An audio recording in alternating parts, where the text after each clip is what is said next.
అధికారుల అండదండలతో ఇటుకబట్టి వ్యాపారి వల్లెపు శ్రీను ఆగడాలు అదుపు లేకుండా పోతున్నాయని స్థానిక రైతులు వాపోతున్నారు. మహబూబాబాద్ జిల్లా గూడూరు మండల కేంద్రంలో వల్లెపు శ్రీను అక్రమంగా ఇటుక తయారీ బట్టి నిర్వహిస్తున్నారు. ఈ నేపథ్యంలో రైతులు పంట పొలాలకు ఉపయోగించాల్సిన నీటిని బట్టి తయారీకి ఉపయోగిస్తున్నారని రైతులు ఆవేదన వ్యక్తం చేస్తున్నారు.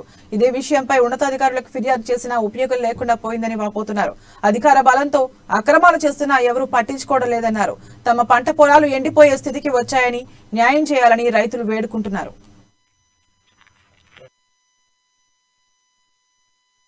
మాకు ఈ చంద్రచెరువు కింద 3 ఎకరాల 6 గుంటలు భూమి ఉంది. అయితే వానాకాలం మాకు బావి నీళ్ళు పడతాయి, యాసంగి కూడా ఎకరన్నర పడతాయి. ఎకరన్నర కొద్దిగా నీళ్లు తక్కువ పడతాయని మా దగ్గరలో 100 మీటర్ల దూరాన చెక్ డ్యామ్ కట్టించిళ్ళు గవర్నమెంట్. 2,70,00,000 పెట్టి గవర్నమెంట్ ప్రజలందరూ రైతుల కొరకు కట్టించిళ్ళు, నీళ్లు పెట్టుకొని పంటలు పండించుకోరని. అలా మమ్మల్ని మోటార్ వేద్దామంటే వల్లెపు శ్రీను అనే ఇటుక బట్టి వ్యాపారి మైనింగ్ చేసుకుంటూ అక్రమంగా ఈ గవర్నమెంట్ ల్యాండ్ 4 ఎకరాలు ఆక్రమించుకొని అటు చెట్లు ఇట్లా పెట్టుకుంటాడు. ఇటు గవర్నమెంట్ ల్యాండ్నే అది చెర్ల నుంచి రాగడి తోలుకొని ఇటుక బట్టి చేసుకుంటూ చెక్ డ్యామ్లో మోటార్లు పెట్టుకుంటూ 2-3 కరెంటు ఉచితంగానే పెట్టుకుంటూ మమ్మల్ని మోటార్ పెట్టకుండా చేస్తాం.